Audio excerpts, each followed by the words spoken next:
pendant 3 mois. Ne pouvant plus les cacher, elle prit une caisse de joc qu'elle emplissait de bitume et de poids. Elle y mit l'enfant et le déposa parmi les roseaux sur les bords du fleuve. La sœur de l'enfant se tint à quelque distance pour voir ce qui lui arrivait. La fille de Pharaon descendit au fleuve pour se baigner et ses compagnes se promenèrent le long du fleuve. Elle aperçut la caisse au milieu des roseaux et elle envoya sa servante pour la prendre. Elle l'ouvrit et vit l'enfant. C'était un petit garçon qui pleurait. Elle a eu pitié et elle dit: c'est un enfant des Hébreux. Alors la sœur de l'enfant dit à la fille de Pharaon: veux-tu que j'aille te chercher une nourrice parmi les femmes des Hébreux pour allaiter cet enfant? Va, lui répondit la fille de Pharaon. Et la jeune fille alla chercher la mère de l'enfant. La fille de Pharaon lui dit: emporte cet enfant et allaite-le moi. Je te donnerai ton salaire. La femme prit l'enfant et l'allaita. Quand il y grandit, elle l'amena à la fille de Pharaon et il fut pour elle comme un fils.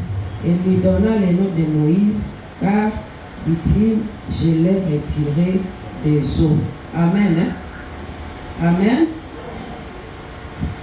Et nous voyons ce texte que nous venons de lire, ça complète notre texte du jour. Ça complète notre texte du jour. Bien-aimés, dans la Bible, il y a des choses qui effrayent. Il y a des choses, ça donne la peur. On nous a toujours dit que de ne pas lire la Bible comme un roman. Il faut qu'on lise, qu'on médite la Bible. Tu vois, quand nous lisons l'histoire de la naissance de Moïse, il était né après un décret.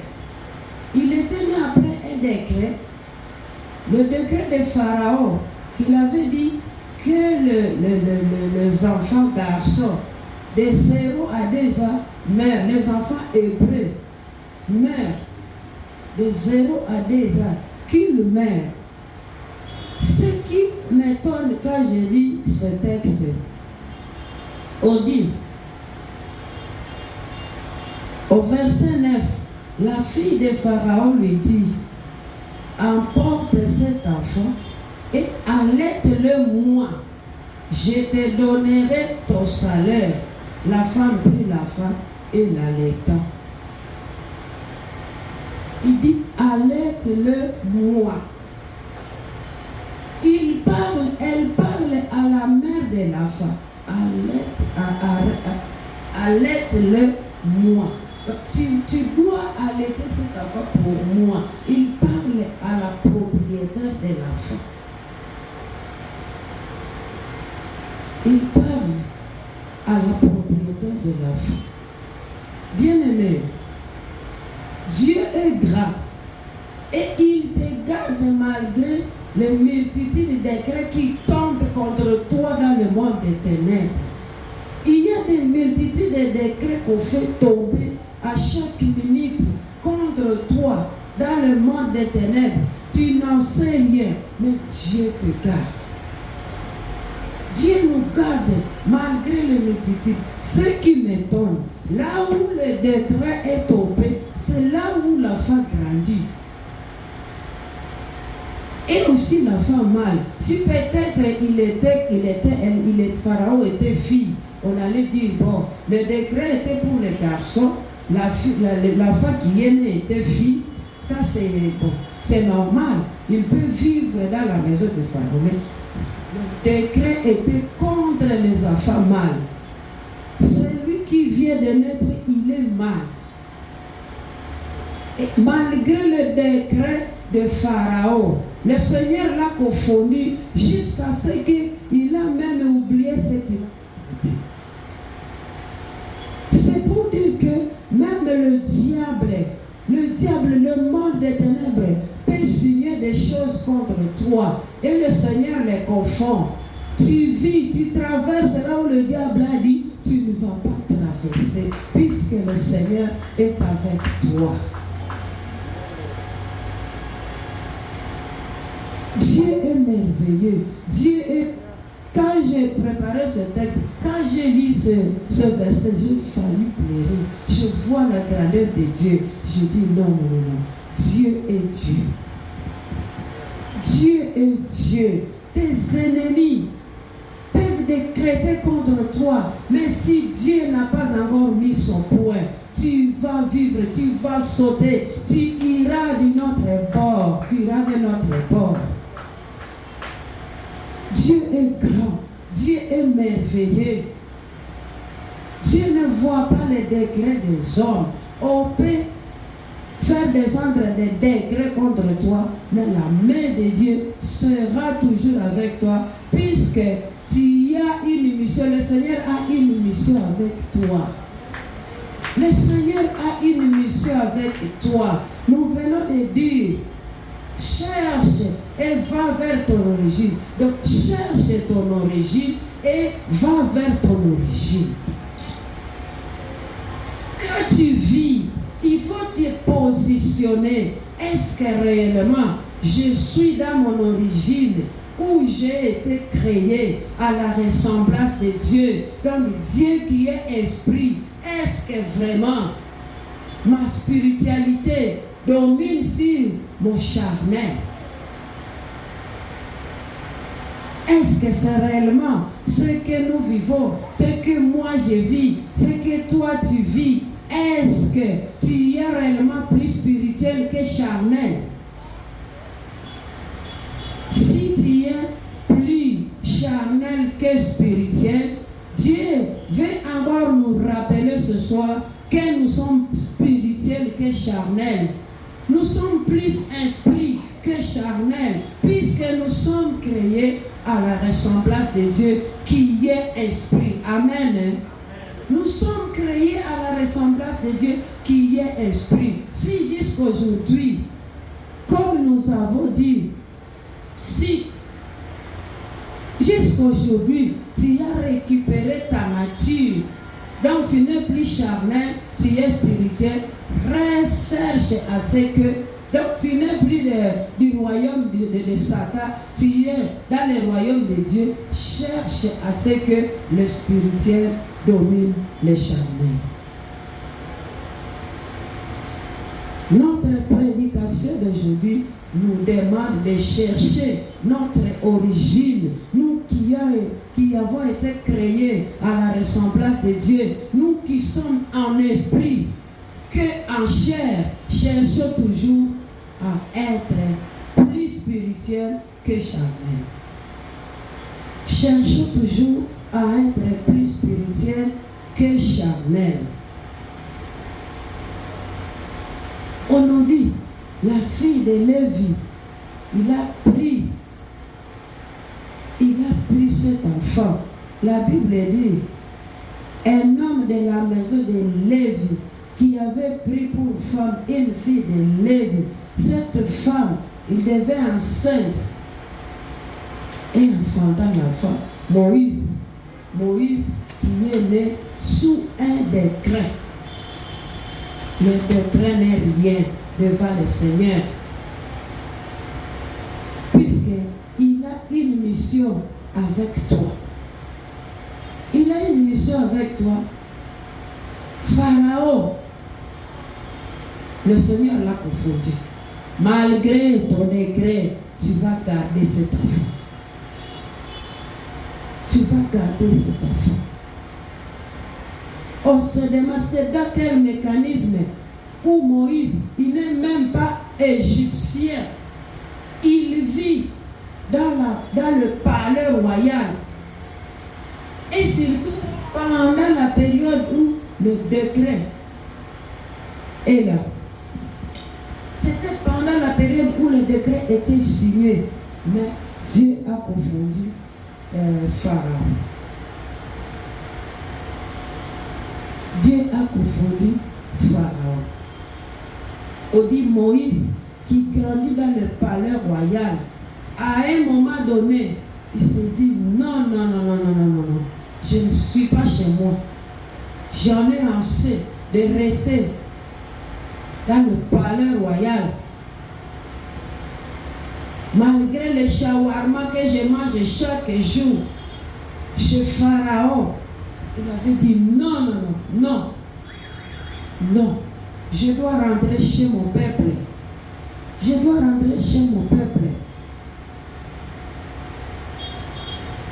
Comment Moïse a su que la fille de Pharaon n'était pas sa mère? On dit, quand sa mère l'allaitait, il commençait à lui inculquer la morale des Hébreux. Il dit, tu n'es pas d'ici, c'est moi ta mère. Il y a eu un décret. Qui est signé contre les garçons comme toi. D'autres sont déjà morts, toi tu vis. Agrandissant déjà, Moïse, il savait qu'il n'était pas dans la maison de son père, que Pharaon, bien la fille de Pharaon, n'était pas sa propre mère. Il savait. Qu'est-ce que nous disons à nos enfants quand nous les allaitons, quand ils grandissent? C'est vrai, les enfants peuvent être délinquants puisqu'ils côtoient les délinquants. Mais au moins nous les parents, nous faisons notre part. Si cette dame ne disait pas à Pharaon ces paroles, Pharaon allait connaître, allait se dire que je suis dans la maison de mon grand frère, de mon grand-père qui est un grand roi. Quand nous allaitons nos enfants, quand nous faisons grandir nos enfants, il faut leur parler de notre doctrine biblique. Tu dis, il y a un homme appelé Jésus qui est mort sur la croix. Il est venu nous racheter. Nous étions égarés pour l'éternité. Mais ce Jésus-là est venu naître dans le ventre de Marie pour nous sauver. Quand l'enfant grandit avec cette morale, il va chercher son origine. Amen. Il va chercher son origine. Pharaon a dit trop c'est trop avec les shawarma dans la maison de Pharaon. Je vais chercher mon origine. Je vais chercher mon origine. Il a dit je dois rejoindre mon peuple. Je dois rejoindre mon peuple. Je dois chercher mon peuple. Nous avons parlé de deux positions. La première position dit, as-tu déjà récupéré ta nature?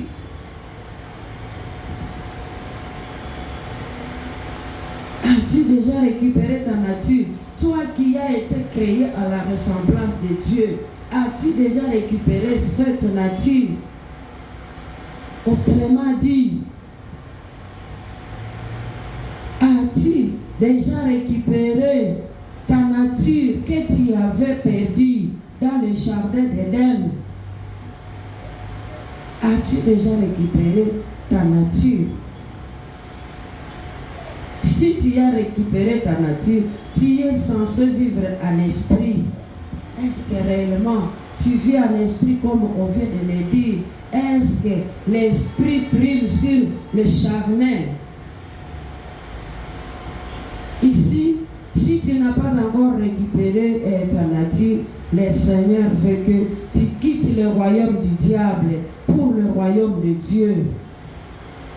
Tu quittes le royaume du diable pour le royaume de Dieu. Le Seigneur veut que tu t'engages sincèrement. Tu sais que tu avais une nature en esprit. Tu étais dans le confort, dans le paradis. Mais tu n'as plus ce confort puisque tu es né de Adam et Ève. Alors le Seigneur te pose une question. Est-ce que du moins tu as déjà récupéré cette nature? Autrement dit, est-ce que tu as déjà accepté Jésus-Christ comme Sauveur et Seigneur? Puisque c'est dans ce temps-là que nous récupérons notre nature. Peu importe les shawarma que tu manges chaque jour dans le royaume du diable, c'est comme Moïse qui a dit que trop c'est trop dans la maison du Pharaon. Je vais rejoindre ton peuple, mon peuple. Est-ce que tu as ce souhait de rejoindre ton peuple? Est-ce que tu as ce souhait? Si tu n'as pas encore accepté Jésus-Christ comme Sauveur et Seigneur, quand tu vois les gens qui sont sauvés, est-ce que tu sais que tu es issu de cette origine, toi qui as été créé à la ressemblance de Dieu, et le souhait de rejoindre ton peuple, et le souhait de récupérer ta nature? Tu n'es pas du royaume du diable, tu es du royaume de Dieu. Si tu sens que réellement tu n'es pas dans ce royaume, cherche à être dans ce royaume. Amen. Cherche à être dans ce royaume. On dit Moïse, le verset 24.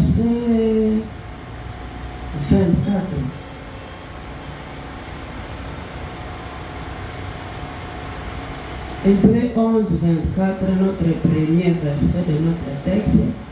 C'est par la foi que Moïse, devenu grand, refusant d'être appelé fils de la fille de Pharaon, aimant mieux être maltraité avec le peuple de Dieu que d'avoir pour un temps la jouissance du péché. Moïse a dit non. Trop c'est trop. Je ne suis pas chez moi. Je ne suis pas avec mon peuple. Je dois rejoindre mon peuple malgré la souffrance. Amen. Amen. Et ce souhait comme Moïse, tant que tu sais que tu n'as pas encore accepté Jésus-Christ comme Sauveur et Seigneur, tant que tu sais que tu es loué de la face de Dieu, peu importe la souffrance, peu importe la souffrance de sauver. Les gens qui sont sauvés souffrent de beaucoup de choses. Les gens qui sont sauvés, ils souffrent de beaucoup de choses, puisqu'ils se disciplinent de beaucoup de choses. C'est pourquoi, toi, qui es encore dans le royaume du diable, j'aimerais que tu puisses te décider comme Moïse, qui a dit trop c'est trop. Trop c'est trop. On dit, c'est par la foi que Moïse devenu grand, refusant d'être appelé fils de la fille de Pharaon. Il a dit non, ce n'est pas ma fille. Ce n'est pas ma mère. Je ne suis pas chez mon grand-père. Malgré sa fortune, malgré son niveau, son rang social, je ne suis pas chez nous. J'aimerais souffrir avec mon peuple. J'aimerais souffrir avec mon peuple. Il s'est décidé, il s'est engagé. C'est pour cela que quand nous nous engageons en Christ, peu importe la jouissance que tu trouves dans le monde du diable, peu importe la souffrance que tu trouves dans ce monde, tu dois peut-être être content de la jouissance que tu as avec le Seigneur. Amen. Amen. Quand tu sais que tu es dans le Seigneur, tu sais que tu es dans le Seigneur, cherche à jouir dans ce que tu es ou bien dans ce que tu as. Que tu es dans le Seigneur.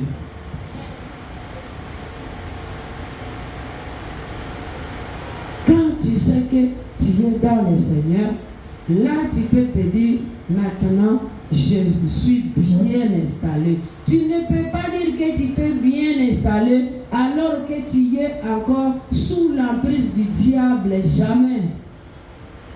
Tu es encore sous l'emprise du diable. Peu importe ce que tu dois recevoir dans le royaume du diable, ce n'est rien, rien, rien.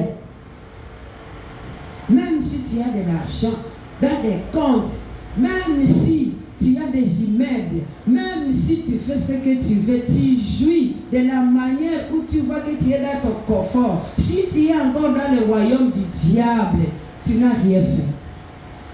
Tu n'as rien fait. Moïse s'est retrouvé que je n'ai rien fait. Tant que je suis, entre guillemets, le petit-fils de Pharaon, je n'ai rien fait. Il faut que je rejoigne mon peuple. Pharaon s'est décidé. Il a dit non, il faut que je rejoigne mon peuple. C'est pourquoi notre thème d'aujourd'hui, on dit cherche et va vers ton origine. Toi tu as été créé à la ressemblance de Dieu. Dieu qui est esprit, cherche ton origine. Bien-aimés, cherchons notre origine. Ou bien si nous avons déjà récupéré notre origine, conservons notre origine. Conservons notre origine. Pharaon a vu qu'il n'a rien fait tant qu'on l'appelle petit-fils de Pharaon. Je n'ai rien fait. Il faut que je rejoigne mon peuple.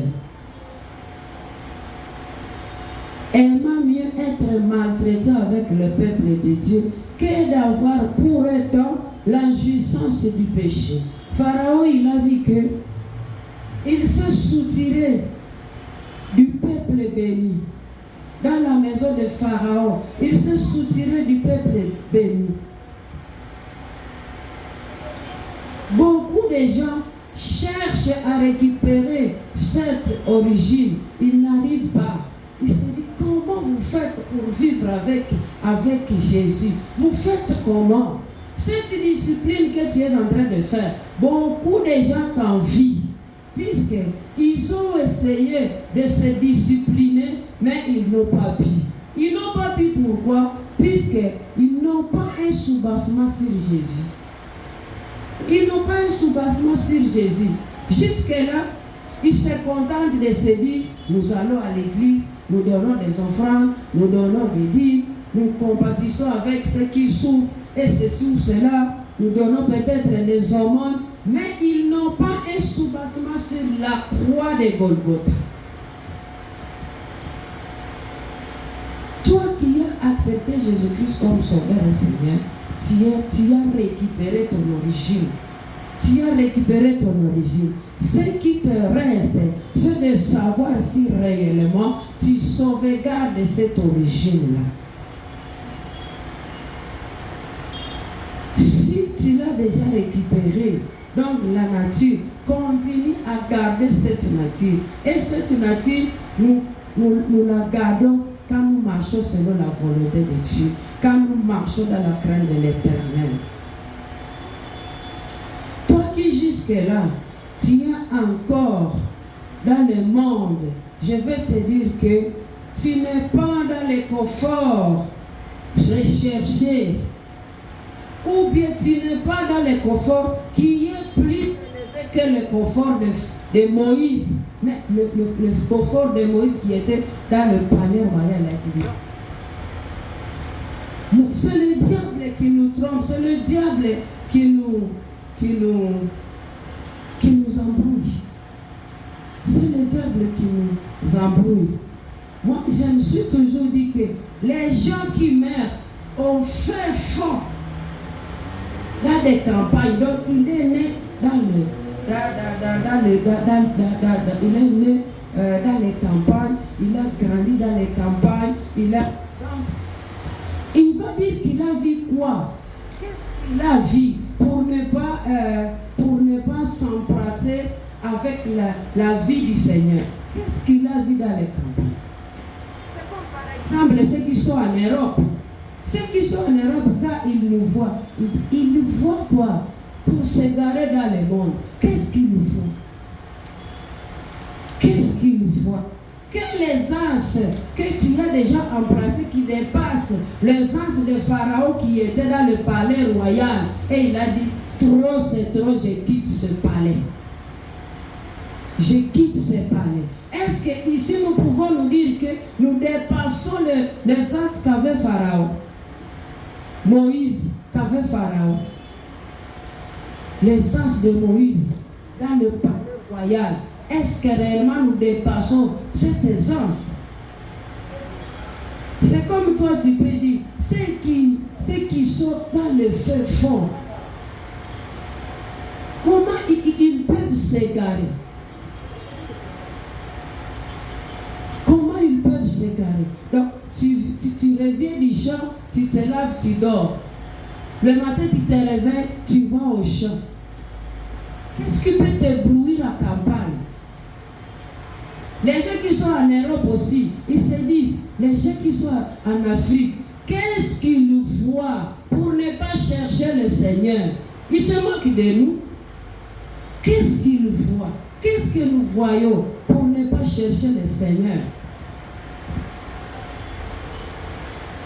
Qu'est-ce que nous avons comme confort, qui dépasse le confort de Pharaon, qui dépasse le confort de Moïse dans le palais royal?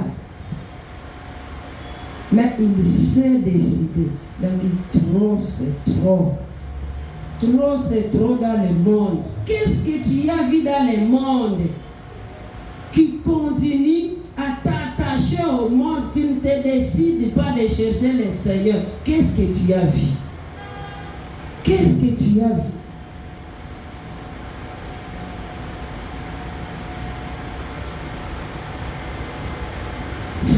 Moïse s'est décidé, il a dit, trop c'est trop.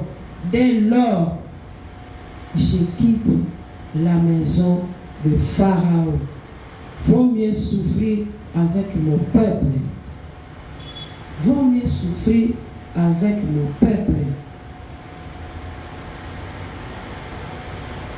À quoi bon d'avoir une grande fortune chez le diable au lieu de chercher le Seigneur?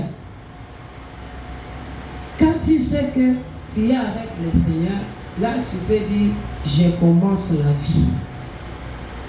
Je commence la vie. C'est comme Moïse.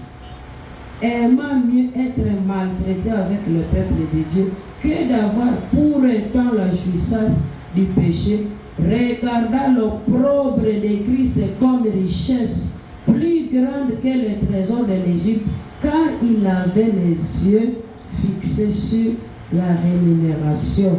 C'est par la foi qu'il quitta l'Égypte sans être effrayé de la colère du roi, car il se montra ferme comme voyant celui qui est invisible. Amen.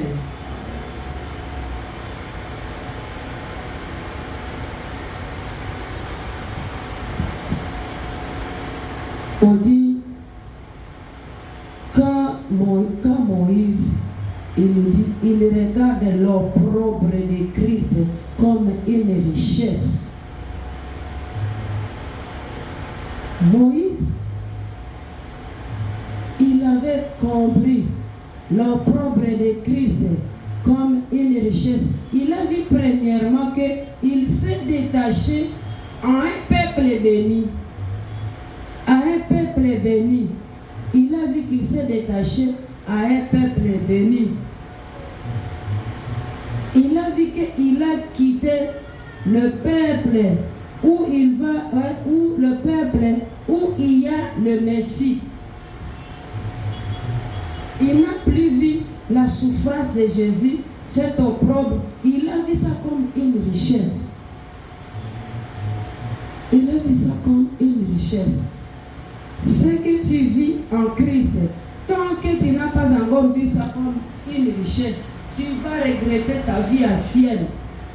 Tu vas toujours regretter ta vie ancienne, puisque tu n'as pas compris que ce que tu vis en Christ, c'est ça la richesse. C'est ça la hauteur de la richesse. Toi qui as accepté Jésus-Christ comme Sauveur et Seigneur, tu as déjà trouvé le plafond, le don qui est le plafond de Dieu. C'est le don qui est le plafond de Dieu, malgré la souffrance que tu trouves dans cette route que tu as apprêtée. Mais sache que tu as les dons de plafond. Sache que tu es béni. Sache que tu es de Dieu. Sache que tu as quelque chose que les gens de ce monde n'ont pas. Tu as une chose que les gens de ce monde n'ont pas. référons à Nicodème quand il lit Jean chapitre 3. Quand nous lisons Jean chapitre 3, nous voyons que Nicodème ne manquait de rien.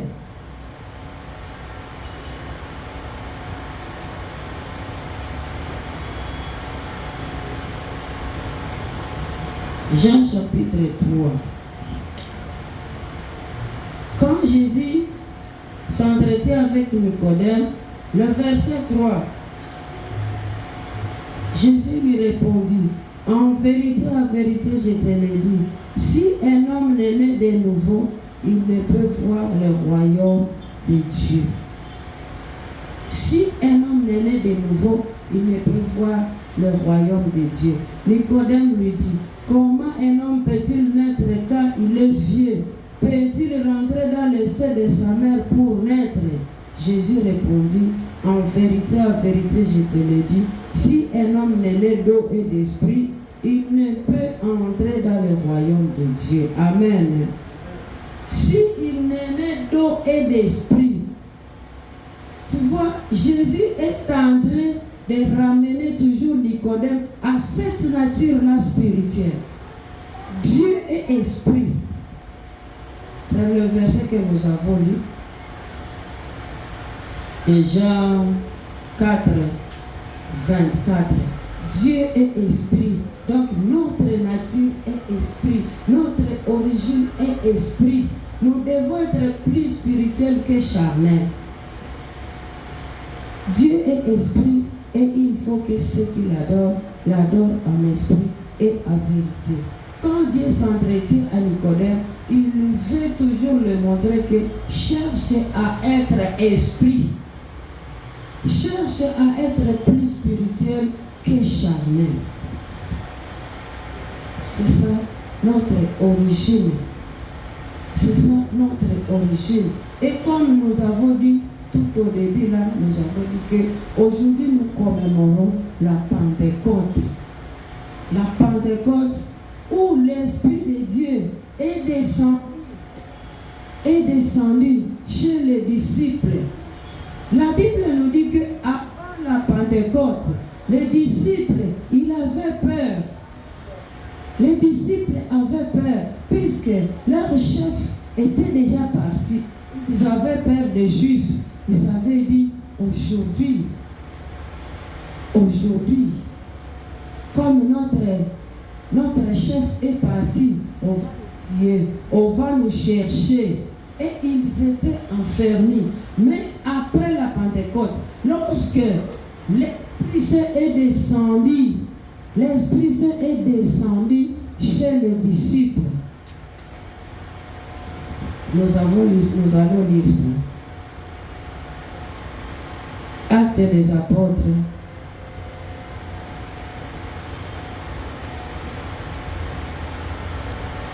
Actes des apôtres, chapitre 2.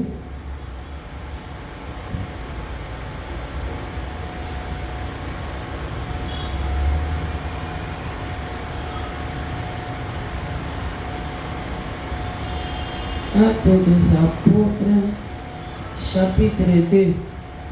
On dit, les jours de la Pentecôte, ils étaient tous ensemble dans le même milieu. Tout à coup, il vint du ciel un bruit comme celui d'un vent impétueux, et il remplit toute la maison où ils étaient assis. Des langues semblables à des langues de feu leur apparurent, séparés les uns les autres, et se posèrent sur chacun d'eux. Et ils furent tous remplis du Saint-Esprit.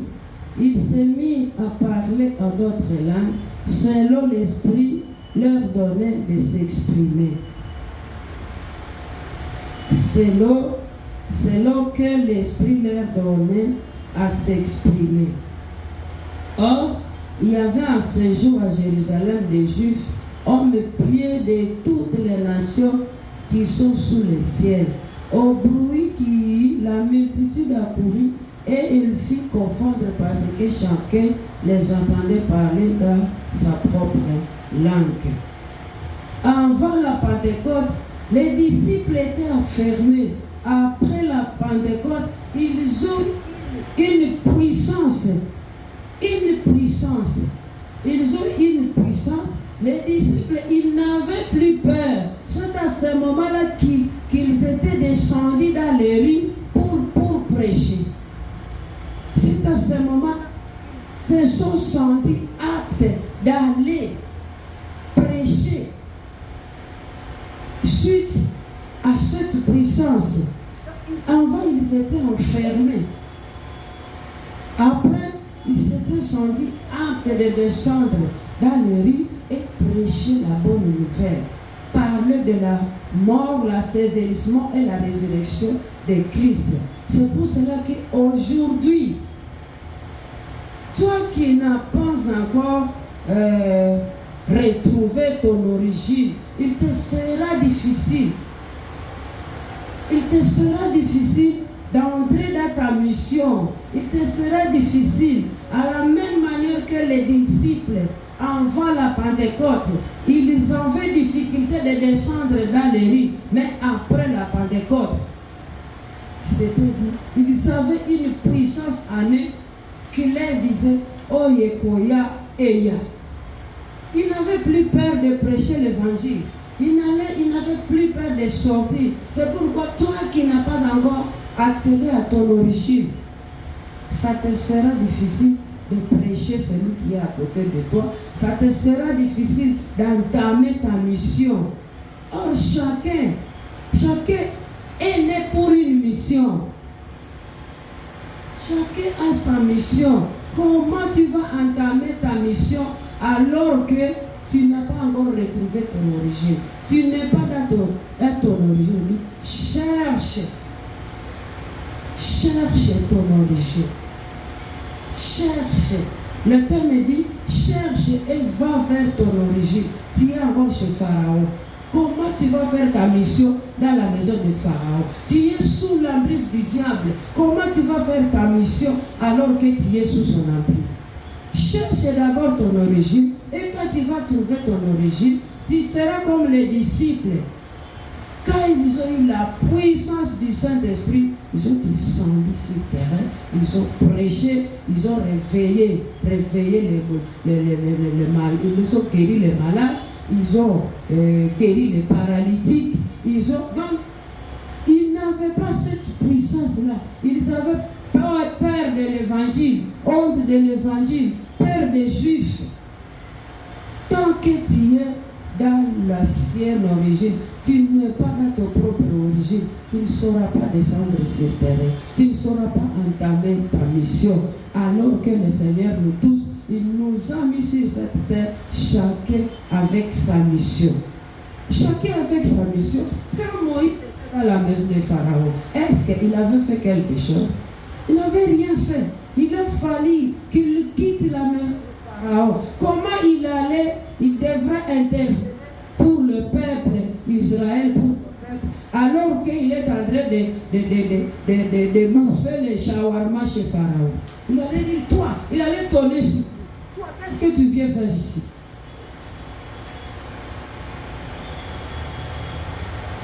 Il n'allait même pas oser, puisque les shawarma dans la maison de Pharaon étaient comme un cadenas sur la bouche de qui? De Moïse. Tant que tu es dans le royaume du diable, il te sera difficile d'aller pêcher les poissons qui sont les pêcheurs, de les amener en Dieu. Pour être dans le royaume de Dieu, tu quittes alors ce royaume pour aller percer dans le royaume du diable. Comme Pharaon, Moïse l'a d'abord quitté. Quand il a quitté la maison de Pharaon, alors il a eu la capacité de venir avec ces histoires-là que le Seigneur dit, fais ceci, fais ceci, fais ceci. Alors que s'il restait dans la maison de Pharaon, Pharaon allait le piétiner, il allait dire, qu'est-ce que tu veux me dire? Il a eu la force puisqu'il a quitté. Si nous voulons avoir la force la force à Dieu.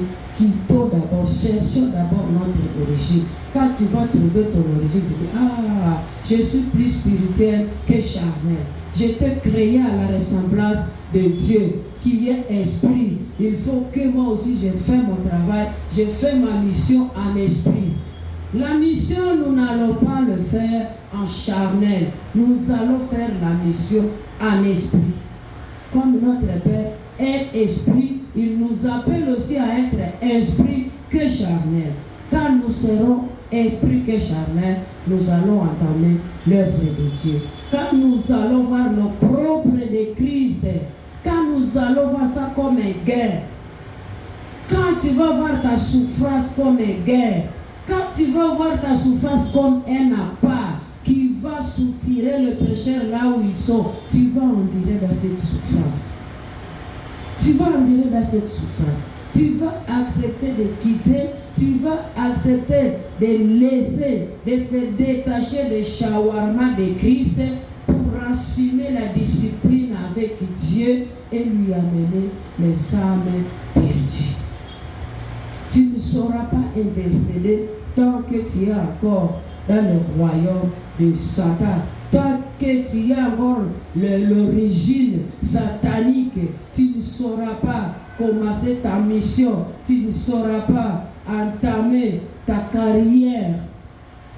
Aujourd'hui, comme c'est la Pentecôte, commençons une autre vie, comme les disciples, quand ils ont eu ce vent-là qui est l'Esprit de Dieu, la couverture est tombée de leurs yeux. Ils s'étaient sortis là où ils s'enfermaient. Ils sont descendus dans les rues, prêcher l'évangile, amener les âmes en Christ.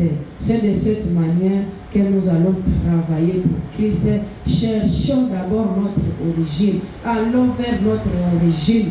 Quand nous allons retrouver notre origine, nous saurons amener les âmes en Christ. Et nous-mêmes, nous saurons nous garder dans le chemin de Christ pour le ciel. Que le Seigneur nous bénisse.